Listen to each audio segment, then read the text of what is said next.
The advertiser controls the website and they don't ever have to worry about that data ever being resold because they control all of it. We have 100,000 leads that come through our system every single day.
Please give a warm welcome. Put your hands together for Jamal English. What's going on, everybody? How you guys doing? My name is Jamal English. I'm the CEO and co-founder of EDM Lead Network. I promise you guys, this is gonna be valuable information. Everybody in the crowd, real quick, raise your hand if you own a business. All right, keep your hand raised if you're actively acquiring customers right now.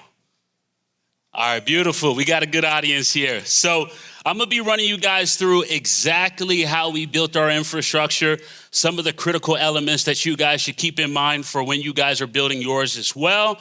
And then we'll leave it open for a little bit of Q&A at the end so we can address some questions. All right, so I wanna give you guys a little bit of background about who I am. Like I said, my name is Jamal English. I'm a husband, I'm a veteran, I'm an entrepreneur, I'm an investor, and more importantly, I'm a lifelong student.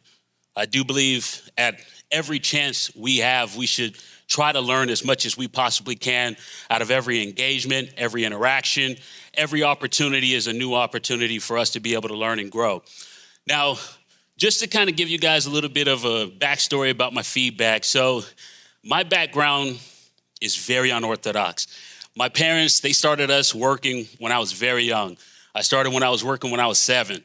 I was a dishwasher at our family businesses. My father had a bunch of restaurants, car washes, limousine businesses, a bunch of different things. But we were required to work. That was the number one requirement whenever we did anything. We got to work hard for it. So at 7 years old, I used to leave second grade and immediately go to the restaurant.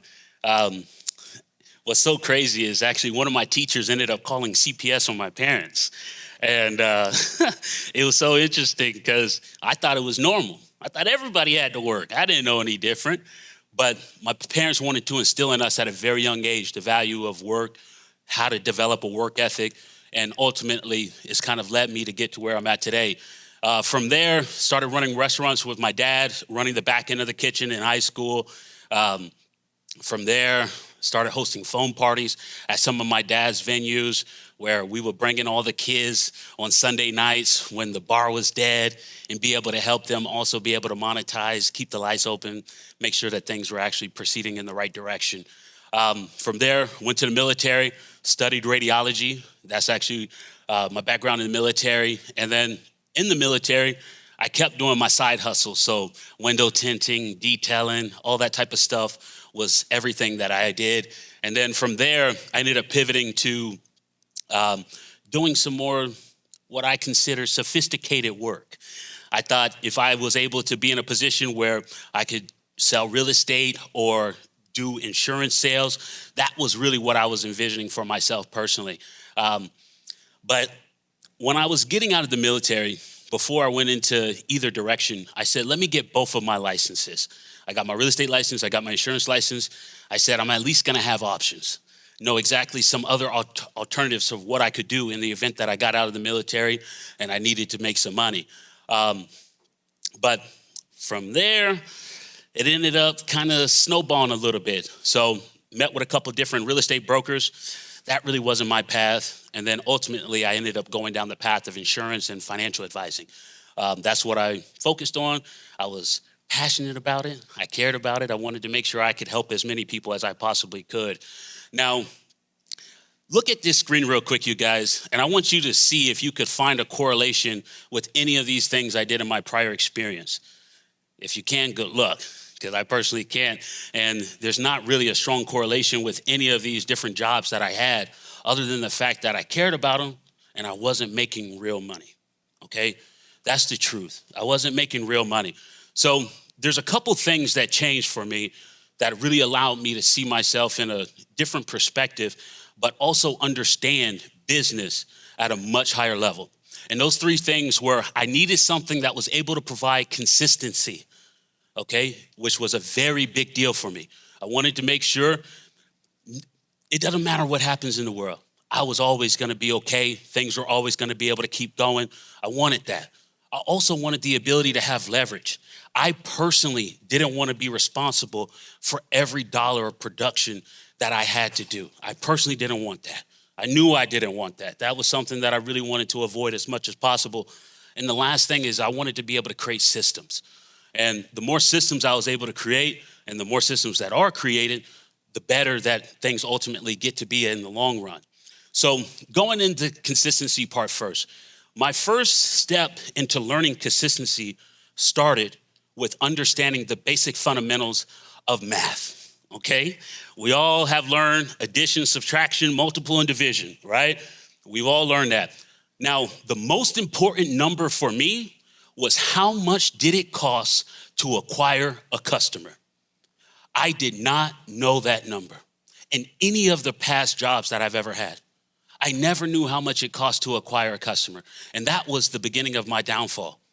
Now, the important thing for all of you guys to take away, if you take nothing else away, is to understand how to calculate how much it costs to acquire a customer. And it's a very simple formula, you guys. All of you guys in this room that are already marketing, what I want you guys to do is I want you to look at how much you have spent on marketing. That's the first number you need to get. Once you get that number of how much you spent, you want to divide that number by how many sales you've actually generated. And once you do that math, you will understand how much it costs you to acquire a customer. Now, one or two things can happen here, right? You could either be spending more than you're actually earning to acquire a customer, and then you need to have a real honest conversation in the mirror, or the alternative is your customer acquisition cost is much lower than what you're actually making on that product that you're selling. And in that situation, you want to see how thick is your margin. And depending on how thick that margin is the guide that you're going to use to reinvest capital in that same mechanism that brought the customers the first time to keep that engine flowing, okay? This was the most fundamental thing I've ever learned that was able to teach me the value of consistency. The next thing is systems, okay? When we talk through systems, you guys, I want this to be super important. I need everybody to say this with me. We trust processes, not people. Say it with me. Trust processes, not people. All right? And you guys, I don't mean this in any type of negative way at all. If you have trustworthy team members, definitely you want to trust them. But what I mean by this, more importantly, is regardless of whatever one single, oops. Oh, man. But regardless of whatever one singular person is doing, you want to be able to always know that if anybody else got plugged into that equation, the process would still run, okay? And you want it to always be able to run like clockwork. One of the biggest things that's like a testament to my life is the game of iteration. There is not a single company here, Silicon Valley, New York, nowhere in the world that has created a process the first time and it has been perfect. It does not exist. This is a game of iteration, okay? And that game of iteration starts with the most important step, which is what do you want to be done? That's the input.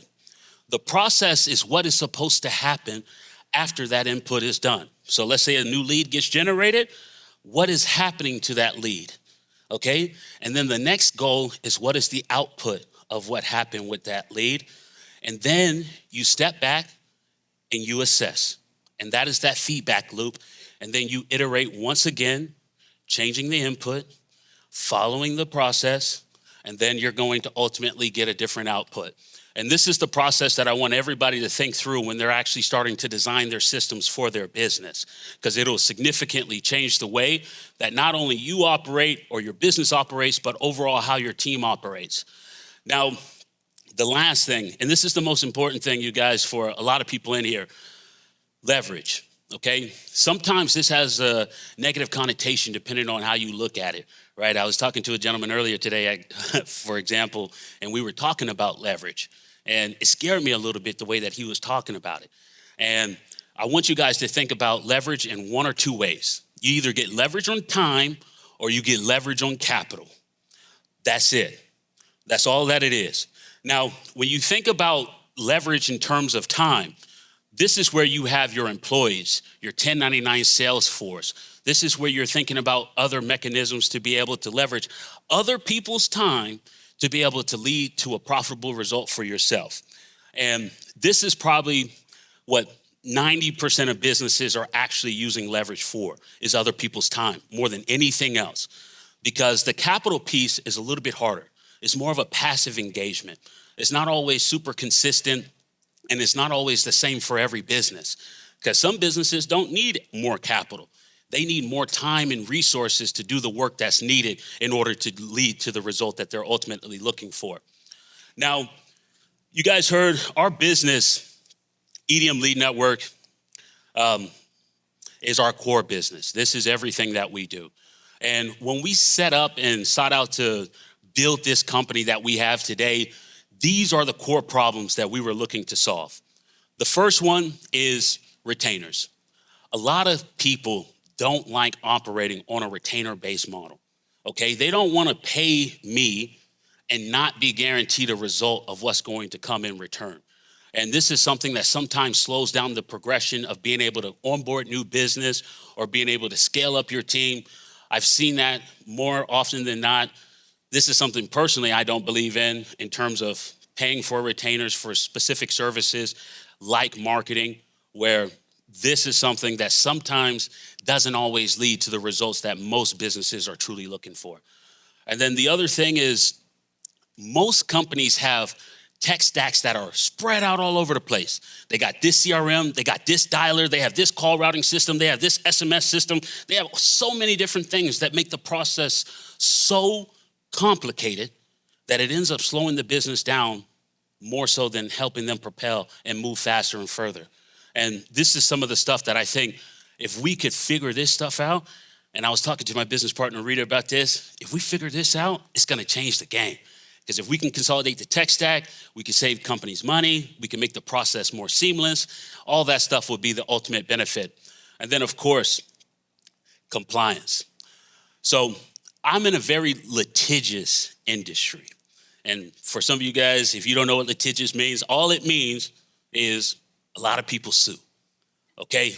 And they come in after you. Believe me, they're coming after you. Now, with that comes, all right, how are we managing compliance?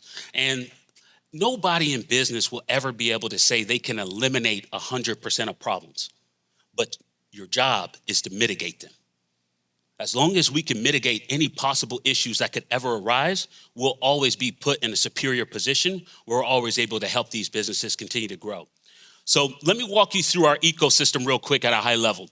So EDM Network is our core business, okay? This is where we facilitate all of our performance marketing, all of our media buying on both the publishing side as well as on the distribution side with different advertisers that are buying media from us. And when I say advertiser, I just mean businesses, you guys. That's all it is. Everybody says advertiser, it's just a business.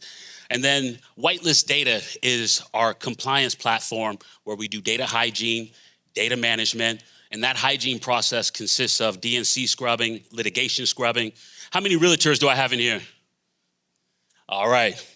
I will say the real estate industry by far is one of the most non-compliant industries when it comes down to some of their dialing practices. A lot of these wholesalers, they just scrape a bunch of lists, blast them, call them. Sometimes that opens up unnecessary exposure that we don't necessarily need to have. And that's something that Whitelist Data is a solution for. And then our last product is Global Solutions. So Global Solutions sits in our ecosystem as our recruiting platform to help businesses acquire talent directly. Think about Fiverr, Upwork, those type of systems. Now you can source talent globally, anywhere in the world at cost. You dictate what you want to pay on the contract. You dictate what the opportunity is. Have all the call tracking and time tracking consolidated in one place. It makes it very, very easy. Now, to give you guys some perspective of what type of businesses we work with, I put a case study in here so you guys can see an example of one of our insurance agencies. So when I say an insurance agency, ACA is Obamacare. So when Obamacare came out, it was a big race to be able to drive enrollments. It actually still is. There's some new regulation that's kind of changing some of the income thresholds that people qualify for some of these subsidies for. But ACA is a very, very good product. It helps a lot of people. Now, on a daily basis, we had an advertiser that was consuming over 1,300 calls a day, okay? And when you think about 1,300 calls, these are 1,300 customers that are calling in to get help with this specific service every day. This is what they were set up to be able to consume. So we drove them over 1,300 calls a day. Of those 1,300 calls, 600 of those a day were billable. Now, how do you get 600 from 1,300? So for our clients, the way that we operate a little bit more uniquely is we operate on a buffer model. So just because I send you a customer doesn't mean it's intentful. And we use a buffer window to be able to qualify that lead. So if I sent you a call, you have 2 minutes to confirm intent of that customer. You guys, how helpful would it be if people were coming and calling you and you had 2 minutes to make sure they actually wanted what you were selling? How impactful would that be for your business? And this is something that we do for businesses every single day. So those 600 billables, they pay $45 a call for us. That actually hits that threshold, which ultimately results in $270 worth of spend. The average customer acquisition cost for this company was $75 based off of their 60% conversion rate. Now, the lifetime value of one of those customers is worth $350. So think about this. They do 350 plus sales a day at $350 a policy. They're making money, right? And this is where we can create an equation. And I want you guys to think about this for your businesses as well. Once you understand your customer acquisition costs, and you can clearly understand what your ticket value is for whatever product you're selling, now the business comes an equation. They know whenever they spend $75, they're getting a new customer that's worth $350. And this is where you can calculate the return on ad spend and start to see real time exactly what type of impact this could have for your business. This is real numbers, you guys. And then some of the key insights here that I want to point out, 8-minute average call length, okay? So I come from the insurance business myself, especially selling over the phone. Idle time for anybody that has a direct-to-consumer sales floor that's selling over the phone, the number one variable that matters on a daily basis is how much talk time does each one of those sales reps actually get, okay? And there's a couple different ways that you calculate this number, and I've seen it across the spectrum. If you're running a heavy outbound operation, your average talk time per rep is gonna be anywhere from an hour and a half to 2.5 hours a day. If you're running an inbound operation where they're only consuming inbound traffic, your talk time goes from that to 4.5 to 6 hours a day. Who do you think is gonna write more business? Someone talking 6 hours a day or somebody talking 2? And this is where businesses understand the value that we provide to them, because now their agents don't have to spend time doing the manual outbound work. All they have to do is consume calls, take calls, and make sales over the phone. And that's the value that we bring to them. Let me give you another example. So how many of you guys in here have ever sold solar? All right. Thank you, man. You created a whole new market for us. So one thing that happened this year is a lot of law firms started to enter the solar space, okay? They started to see, there's some blood in the water. There's some problems here, you guys. And the biggest problem that really kind of came about was consumers that were sold a product and misled into that product. They were guaranteed promises that are never going to be able to get fulfilled or honored. So law firms came to us and asked if we could help drive some of these solar customers that were misled and want to get out of their contracts and send it to them. Okay, we can run that. And for a long time, you guys, solar was a very big vertical. Out here in Arizona, it's hot. Electricity bills are high. People run into AC. It causes some problems. So the way that we configured this campaign is a little bit different. So not only do we do calls, we drive traffic to our advertisers' websites. So this advertiser, they said, all right, I don't want to take calls. I want to pre-qualify my leads as much as possible up front. So this advertiser created a quiz funnel, okay, where they had consumers go through a multi-step quiz where they were asked every single question about their sales process, what type of system they have, how much they're paying, all that type of stuff. And for us, they knew for a fact, if we had to qualify all that stuff over the phone, it'd be pretty expensive because that'd be a long conversation. We would weed out a lot of people. It'd become a big problem. But driving traffic to it made a lot more sense. So the advertiser created a website, very simple landing page, built a very simple quiz. And every single day right now, we're driving roughly about 8,000 clicks to that website. 8,000 clicks every single day are going to that website.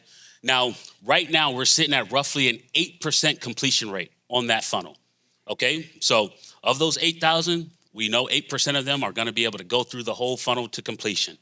And that's exactly what the advertiser wants.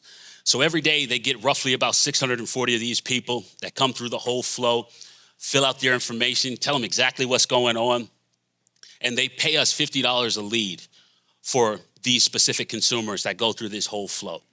And for us, it's a mutual value proposition because for a call for this exact same vertical would probably cost about $250. Because they converted the format from being able to get qualified over the phone to now go through a flow, it made it a whole lot smoother. And the journey is so much faster for that consumer to go through that process. And it makes it a little bit easier on all sides. Now, the other thing I want to point out here, because the advertiser controls the website, and this is important, you guys, because they control the website, it's all first-party data.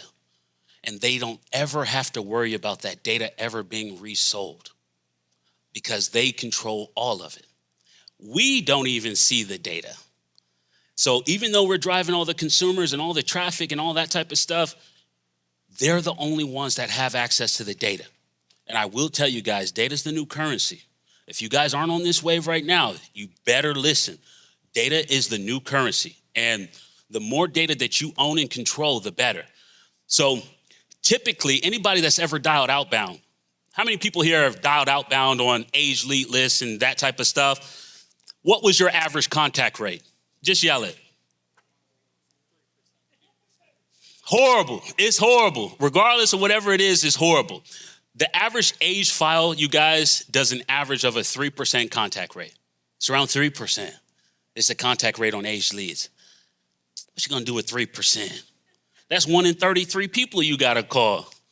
So this makes it extremely hard to be able to grow and scale the business because you have to make so many dials. And this is what constrains that talk time, okay? It really brings down that talk time number and you will never be able to get to 3, 4, 5, 6 hours of talk time a day because you're spending so much time dialing through those leads. So with this advertiser, the first thing that they noticed was that he had a 40% contact rate. And you guys, a 40% contact rate, that's crazy. It's very, very high, especially on first attempts. 40% contact rate on first attempts, that's almost unheard of. But the biggest thing that allows them to have such a high contact rate is the fact that they control that consumer journey. They control the data. Nobody's sharing it. They don't have to worry about anybody ever getting access to it. They control everything.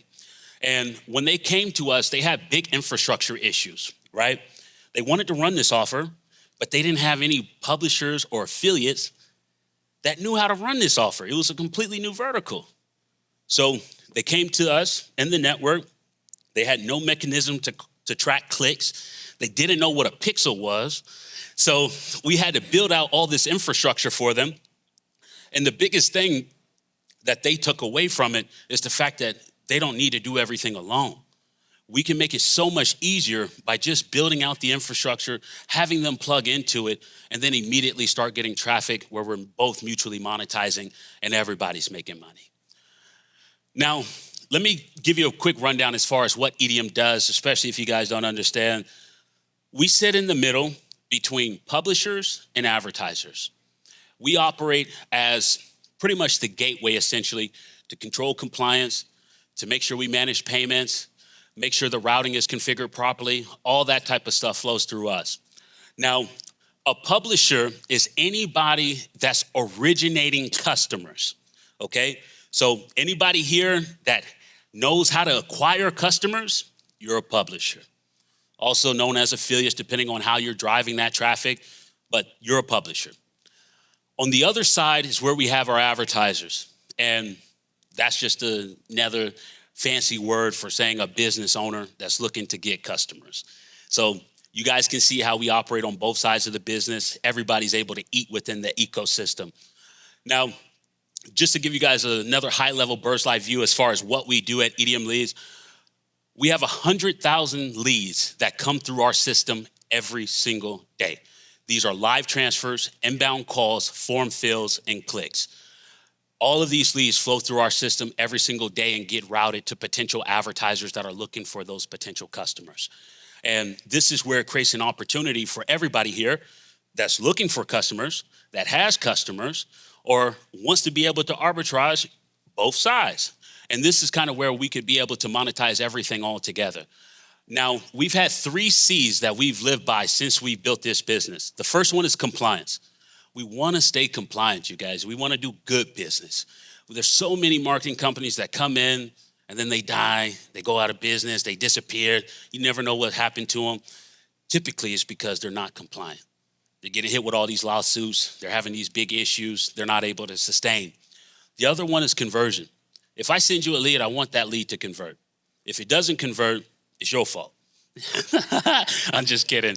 But we want the leads to actually convert into actionable results that you guys are really looking for, which is money. We want to be able to make sure our partners make money.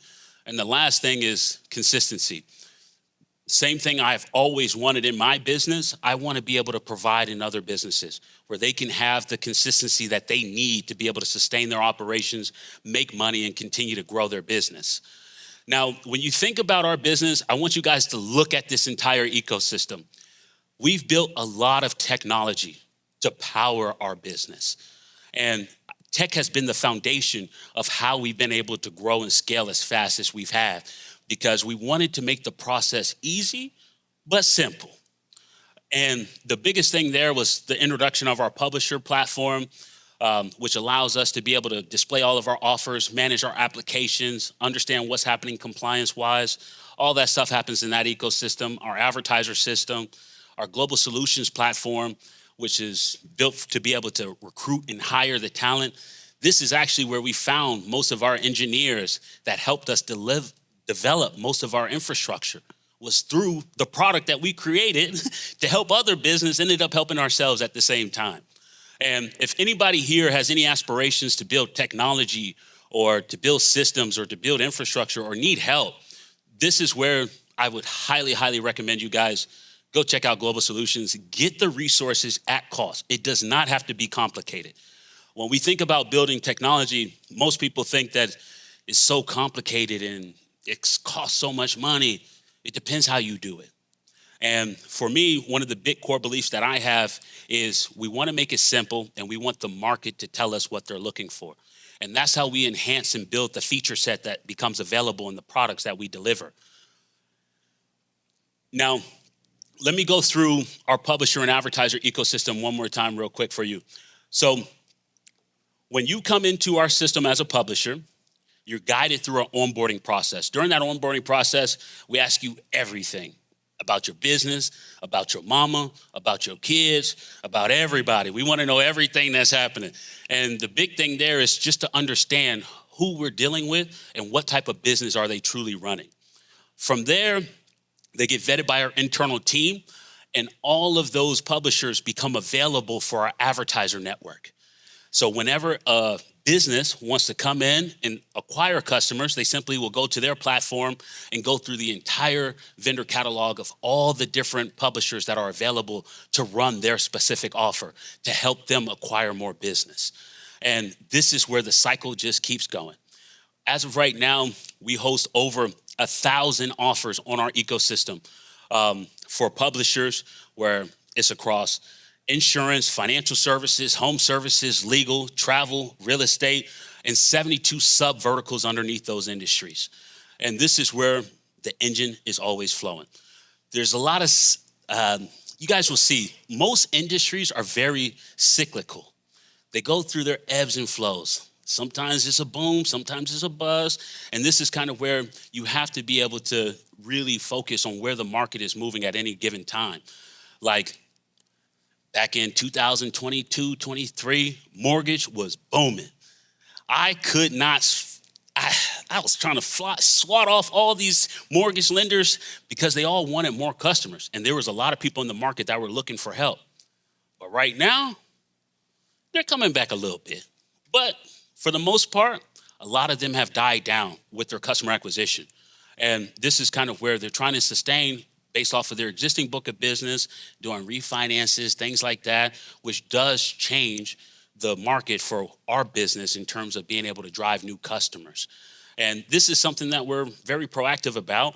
Usually when they pivot from one vertical, they open up another one. So when they got away from doing new mortgages, they went into HELOCs. So it ends up being just a new thing in a different format at any given moment. Now, when you think about our publisher ecosystem, the biggest thing that we wanted to be able to develop inside of this platform was transparency, okay? The hardest thing for any business is to know exactly what's going on at any given moment and to make the process simple. Now, historically, it used to take us almost 10 days to onboard a new publisher, 10 days to get them through the system, get them onboarded. This is before we launched the platform, of course, but it used to take us roughly about 10 days. We had to sign MSAs, we had to get insertion orders, we had to go through compliance. All this stuff had to get done to make sure that they were actually a viable partner that we could plug into the system. Now we've been able to turn that down to less than 24 hours. We can get someone onboarded from start to finish as long as they supply all the materials that we need in order for them to be successful. Next is our advertiser system. The biggest things for our advertiser system was to make it easier for advertisers to be able to control the journey that the consumers were going through. So transparency is extremely important if you're buying media. Like, if you guys are going to be buying calls, you want to know, hey, what are these consumers seeing when they're calling in? That was one of the most common questions that we got. Now the creative catalog is all public. You can see directly in the system what consumers are engaging with, what the front-end creatives are, what the call to actions look like. All that stuff becomes public for everybody that's engaging here. And then on the other side, we built custom AI verification agents. So now we can standardize what every consumer gets asked before those calls get sent to anybody. So you may have this person that's only qualifying for 2 things, this person's qualifying for 3 things, this person's qualifying for 1 thing. Now you can standardize it with your AI agent.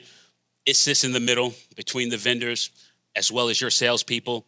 It consumes the calls, confirms everything that's relevant for that industry and vertical, and then it will push the call your way.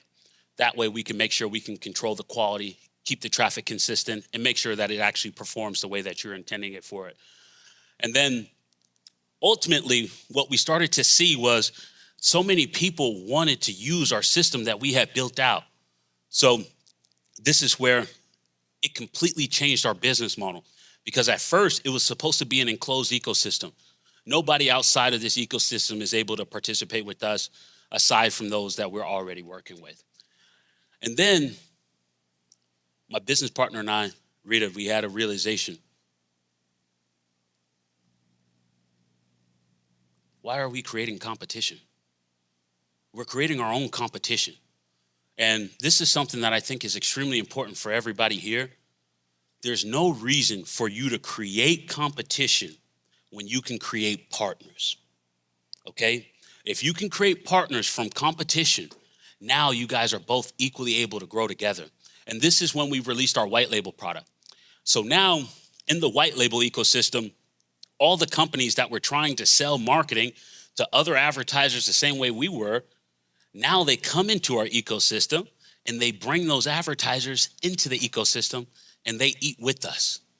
And this gives us infinite leverage in terms of our sales force, where now we don't have to worry about hiring all these different people to do it. We have all of our companies that we've already been competing with all this time now working with us, marketing our product for us. And this is something I want you guys to all to find within your business. How can you create partners and not competitors, where these people are able to work with you, earn with you, and start being able to build something really, really long with how you guys are actually putting yourself in position. Now, on the global solution side, you guys, there's two sides to this product. We have our freelancer platform, and then we have our recruiter platform. On the freelancer side is where you guys are gonna be able to find all of the talent and resources that are actively looking for work right now. That's where they all exist.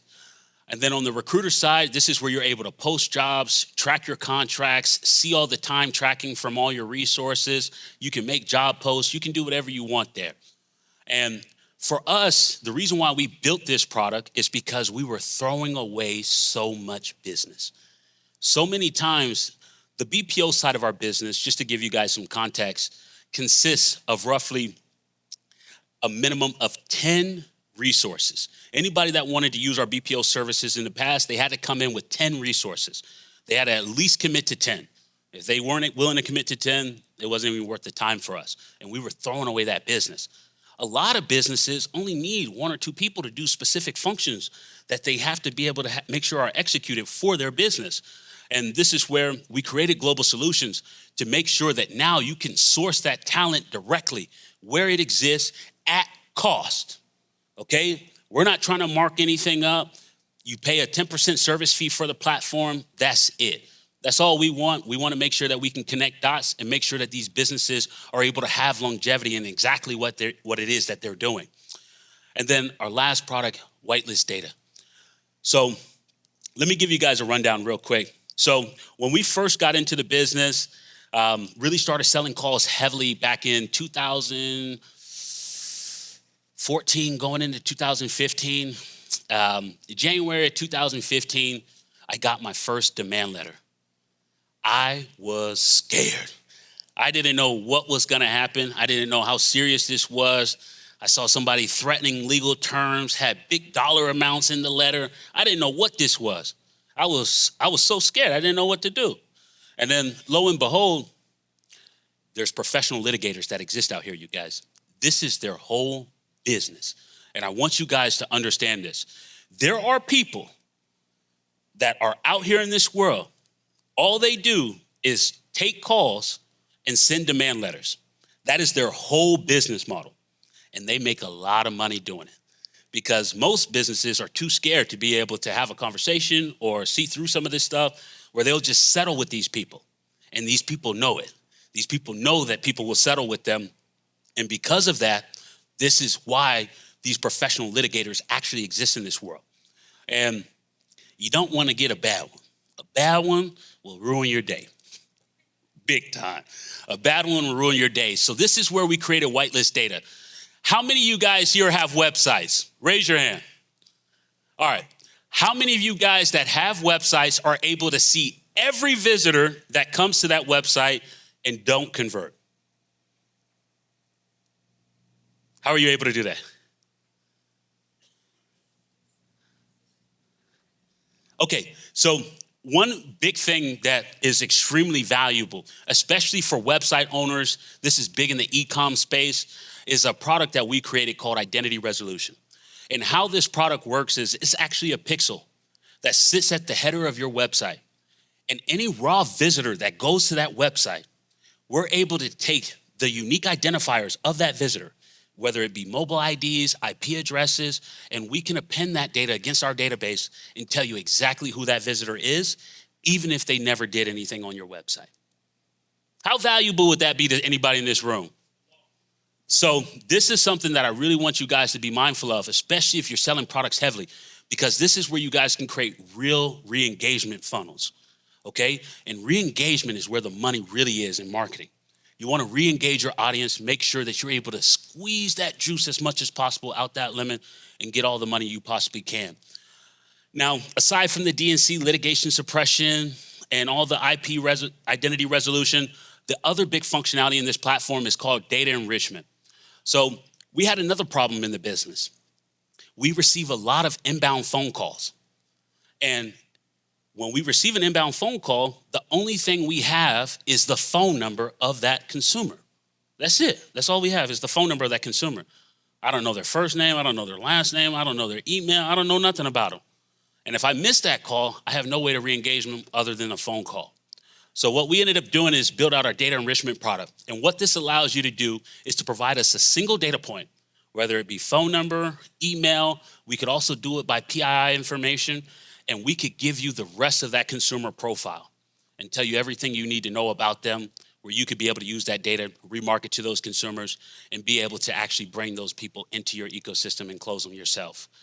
And Whitelist Data, this is a huge passion project for me. It means a lot to me because the same way I had that sleepless night in 2015, I know probably somebody in this room, you don't have to say who, is probably feeling the exact same thing. Whether you got a demand letter, you got some people coming after you, you don't know if you're dialing compliantly. Like all these things are super, super critical for your business in order to make sure you have actual longevity.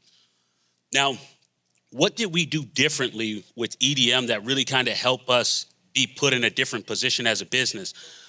The first thing is eliminating the redundancy, okay?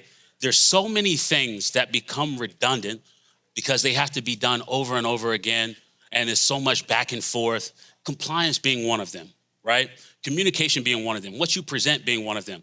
And this is where that transparency piece really plays a vital role in your business. Because the more transparency you are, the more stuff you can provide up front, and you can reduce the amount of questions that are gonna come on the back end. And the more you can do that, the faster things start to move through the process. Next thing was the introduction of AI. So I'm pretty sure you guys have heard people talking about AI all day, but specifically when I think about AI, I think about practical use cases that are relevant for what I specifically need to do that I would pay somebody else to do. So one of the first things we built was our knowledge base. And this was built, the inception of it was built as a custom GPT. Okay, we built a custom GPT, uploaded all of our knowledge base, a bunch of documents, how-to guides, all that stuff, we put it in there. And then I started to really dig into this and start to learn. I could have this thing do everything. And what I started to see is the sales time that it took for our new sales team members to get onboarded and trained up and proficient got condensed substantially. It used to take them almost a month to get up to speed. Now they could start asking the knowledge base AI questions, and they could be able to get questions answered on the spot without talking to me, my business partner, any of our sales or VP managers. All those people were able to get taken care of by the knowledge base and the AI that we built there. If you guys aren't doing this, this will be the first step that I would recommend everybody to do that's not using AI right now, is to create a knowledge base first for their business. So that way you could plug your new team members into that system seamlessly, where they can get educated, know actually how processes work and what's actually going to be the best use case for them. The next thing is our verification agent. So we built verification agents that are able to consume calls, verify the intent of those calls, and then make sure quality traffic is getting transferred as a byproduct. This is something that I fundamentally believe is going to be one of the biggest feature benefits that has been released in the last month within the platform. And then the last thing is our QC process. So our QC team historically used to be our biggest department. It was comprised of roughly 32 people at its peak. We had 32 analysts that were listening and auditing all calls. That was their only job. Sit in front of a computer, press play, listen to the call, say what happened. That was their job.